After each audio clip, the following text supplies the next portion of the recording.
Yeah, you're the first coach that I've seen do this type of coaching as well. Yeah. You don't focus just on the physicality, but the mentality as well. Yeah, I mean, that's the driving force, right? I mean, yeah, it's easy to freaking say, okay, I do X, Y, Z and get the physical, but if mental is not in shape, right after this, you go back to where you started.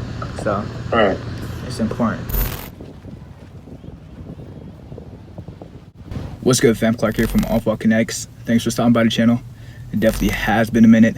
For those of you who've been around from the get-go, whether it be this channel, other platforms, or you just know me personally, I think it goes without saying I've had a hefty amount of work at hand, as well as important projects that I'm more likely going to disclose in the future. But for the newcomers, I'd like to officially welcome you to the channel. More importantly, welcome to the Level Up series. So in the series of vlogs, I'll basically be breaking down my kinetic training paradigm and fine-tuning every aspect of both my personal training as well as my online training system. Now, there's definitely a lot to it, but I'm really excited about the work at hand because I know you learn to optimize whatever results you're after if you stick around. So do stay tuned. Having said that, let's kick things off with a nice iconic upper body session. Here's a voice overlay. Enjoy.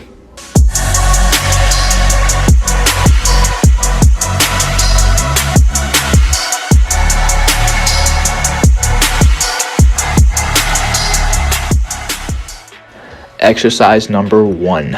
Needless to say, this exercise is monumental in stimulating the pectoral muscle, and it's also ideal for strength development if you're training in a specialized way. With my current regimen, I'm shooting for 6 to 8 reps at an RPE of 7 to 8, more or less leaving 2 reps in the tank. Then when I successfully make my way to the top of the rep range with optimal form, I'll simply add weight for a progressive overload and continual growth.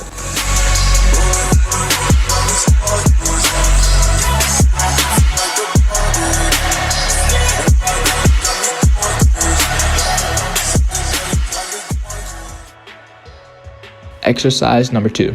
The second bodyweight exercise is also a compound movement. As you can see, I'm trying to execute the full range of motion at a slow tempo. This allows me to optimize time on attention as well as good form. Controlling your tempo is also going to bump up your intensity index, which is something important to note.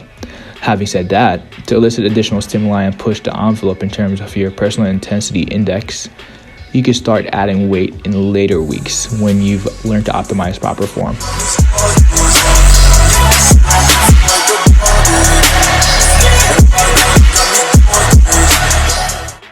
Exercise number 3. This exercise can actually be substituted with a standard pull-up, given that at face value, they do elicit just about the same amount of lat activation. I'd say the main differentiating factor would be that the standard pull-up is more likely to elicit more stimuli in the biceps and erector spinae. So if I were to choose one in terms of ideal compound movement, I'd actually go with the standard pull-ups. But since it's already included in my current pull training regimen, which I'll share in the near future, I've deferred to lat pull down for this upper body training session.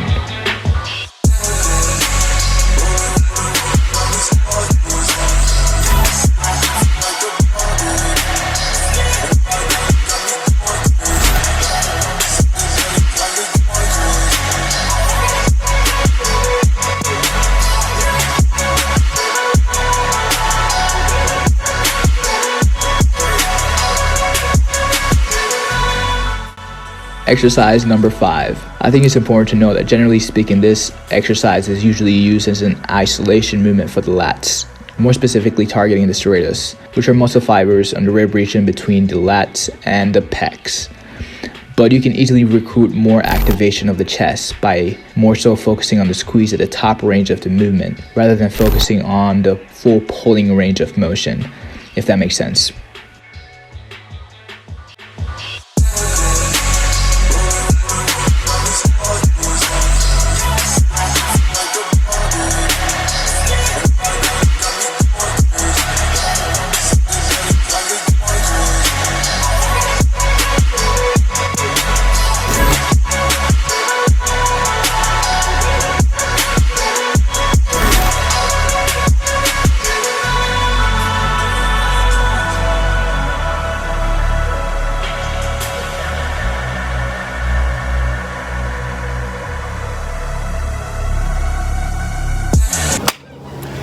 that, another iconic training session in the book.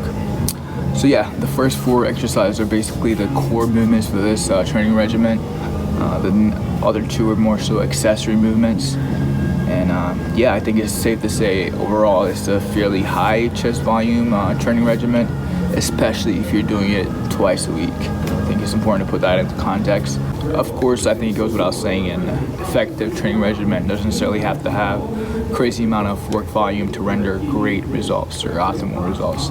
I think it's more important to honing your personal intensity index while optimizing form and pushing the envelope on a week-to-week basis, rather than getting crazy with an obnoxious amount of work volume on a weekly basis that could otherwise impede on your recovery or affect your progress.